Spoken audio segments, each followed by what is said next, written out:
Olá! Hoje a gente vai abrir a caixa de ferramentas da Câmara dos Deputados do Brasil. Exato. Sabe quando a gente vê uma votação no noticiário e pensa, tá, mas como essa proposta chegou até aí? Aham. É exatamente essa mecânica que a gente vai desmontar.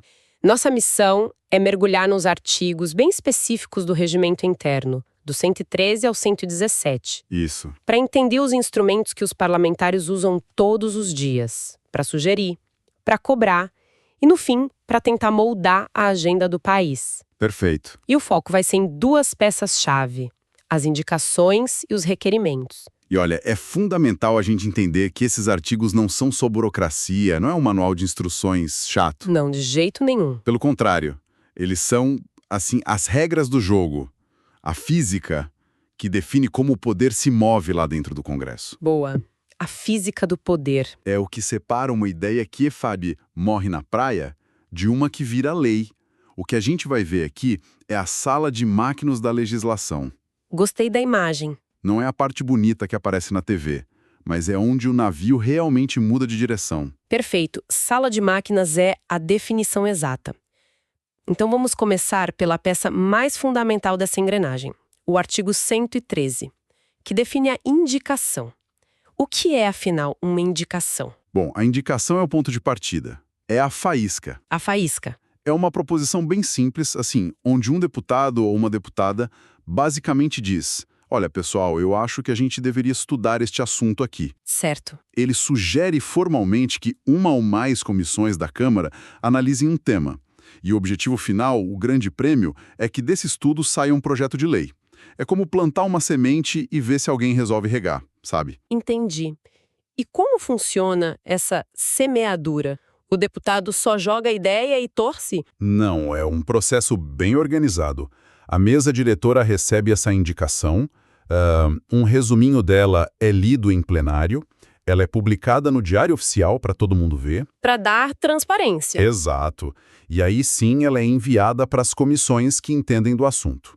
A partir desse momento, o cronômetro começa a rodar. E qual é o prazo? As comissões têm 20 sessões para dar um parecer. 20 sessões é um prazo bem específico. E na prática, elas usam todo esse tempo ou é mais uma formalidade? Olha, esse prazo é pensado para dar tempo de análise, mas sem deixar a proposta no limbo para sempre. O que acontece na prática é que a indicação funciona como um termômetro, sabe? Um termômetro político? Isso.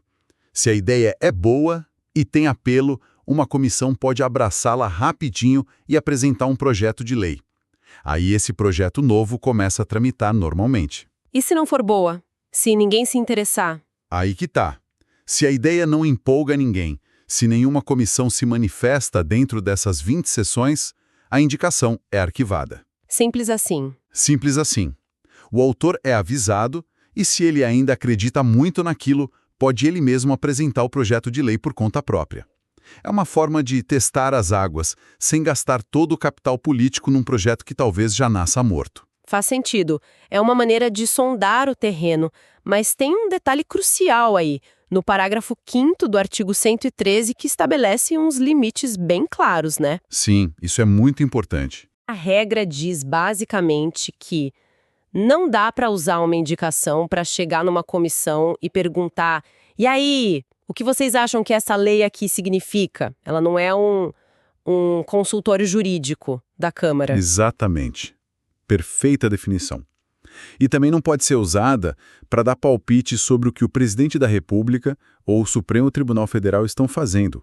Ah, interessante. E mais importante, não pode sugerir ou aconselhar que outro poder tome uma atitude. Esse é um ponto fundamental da separação de poderes no nível micro, assim. Como assim no nível micro? É que a regra impede que um deputado use uma ferramenta interna da Câmara para criar um fato político, tentando, constranger publicamente um ministro ou um juiz a agir. A comunicação entre os poderes tem que usar canais mais formais.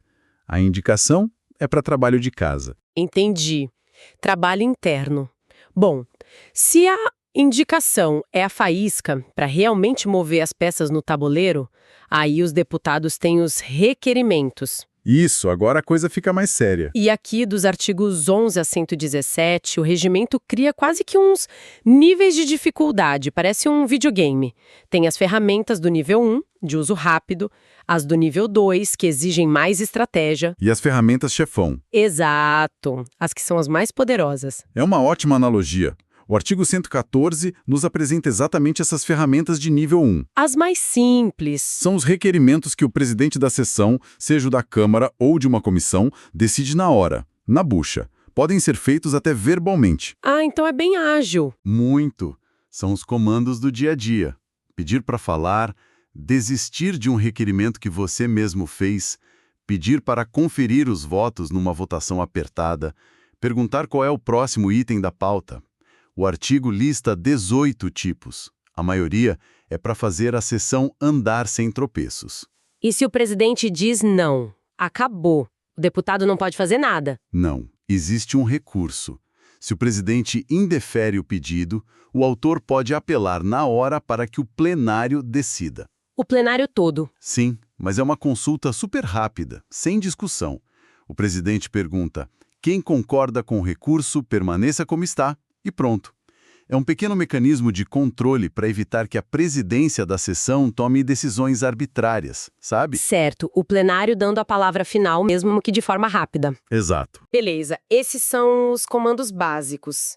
Mas e quando um deputado precisa fazer algo com mais peso, que não dá para decidir com um sim ou não do presidente na hora? Aí a gente sobe para o nível 2 do nosso videogame, o artigo 115. Ok. Aqui, os pedidos já são mais sérios, sempre por escrito e o presidente decide, mas só depois de ouvir a mesa diretora. Então já envolve mais gente. Exato.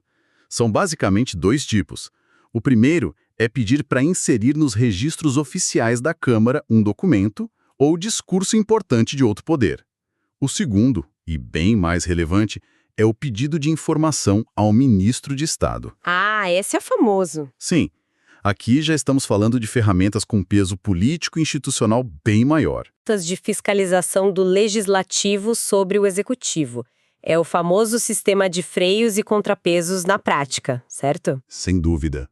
É um dos pilares da fiscalização. E o regimento é muito claro nas regras. Primeiro, o pedido tem que ser sobre um ato ou um fato concreto. Não pode ser genérico. De jeito nenhum. Não dá para perguntar como vão as coisas no seu ministério. Tem que ser específico. Sobre o contrato X com a empresa Y, peço as seguintes informações. E, claro, tem que ser da área de competência daquele ministério. E o ministro? Ele pode simplesmente engavetar o pedido, fingir que não viu? Não pode. O prazo é claro, 30 dias para responder. E agora vem a parte mais forte da regra, a que dá dentes a esse instrumento. E qual é? A recusa em responder, não atender o prazo ou, o que é pior, prestar informações falsas, são considerados crime de responsabilidade. Opa, peraí. Crime de responsabilidade. Exatamente. Isso é gigantesco. Não estamos falando de uma multa ou de uma advertência. Estamos falando da base para um processo de impeachment. Sim. Então, esse simples pedido de informação por escrito, que parece tão burocrático, carrega uma ameaça nuclear embutida. Essa é a palavra. É uma ameaça nuclear. É o que força o Poder Executivo a levar a sério cada um desses pedidos.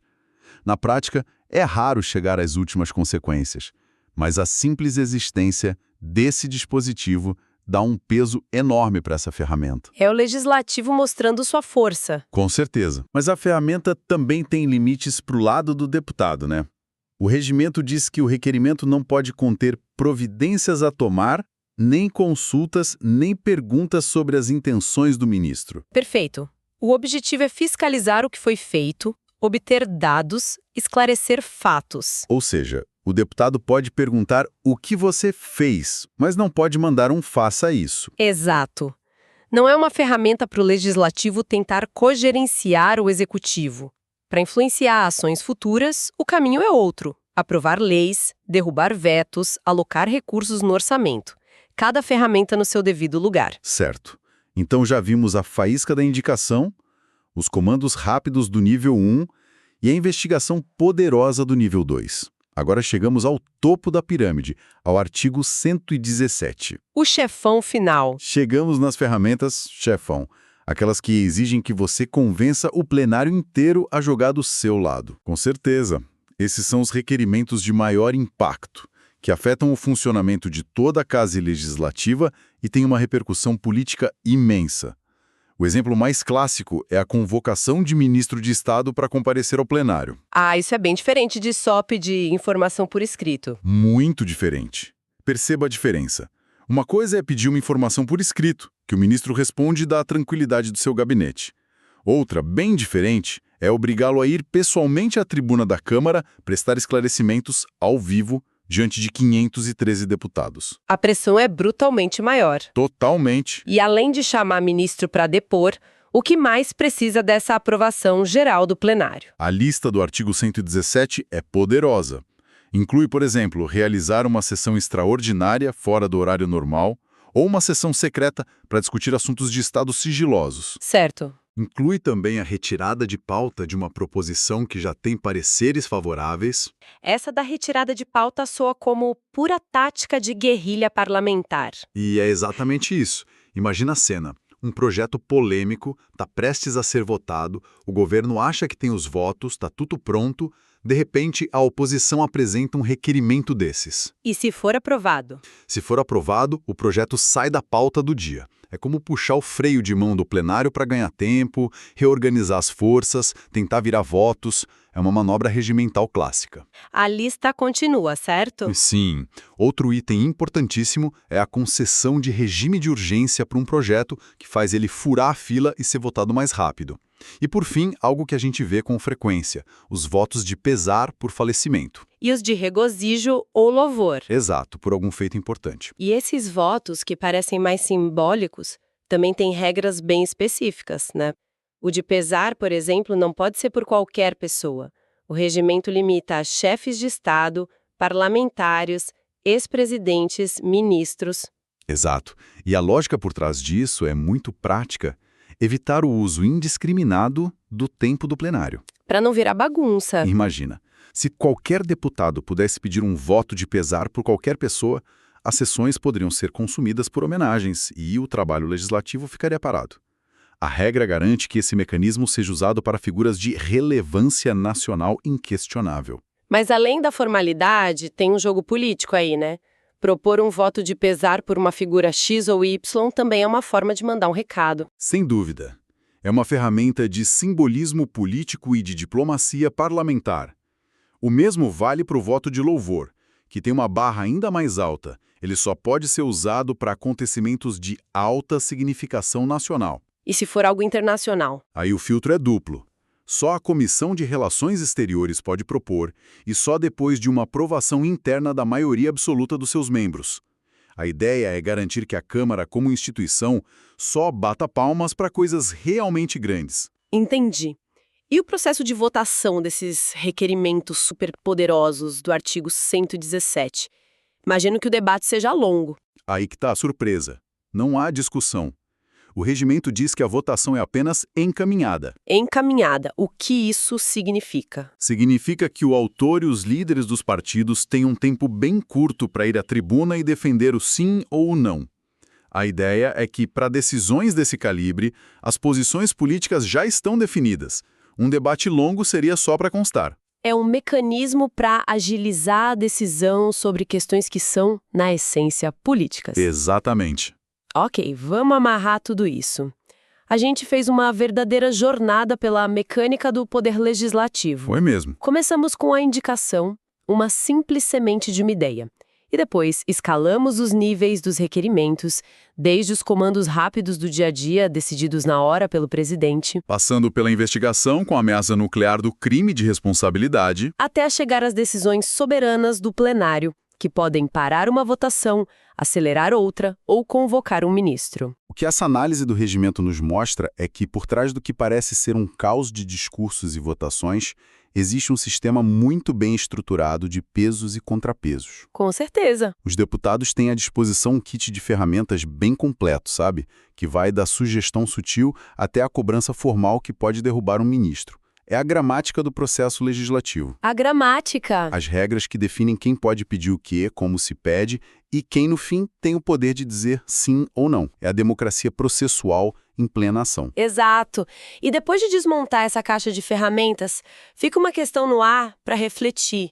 A gente passou esse tempo todo decifrando as regras escritas, o manual do jogo. Sim. A questão que fica é, no dia a dia do Congresso, o que pesa mais na balança para aprovar ou barrar uma lei? A maestria em usar essas ferramentas do regimento que a gente acabou de ver, ou a habilidade de construir um acordo de corredor, no cafezinho, uma negociação que não está escrita em papel nenhum?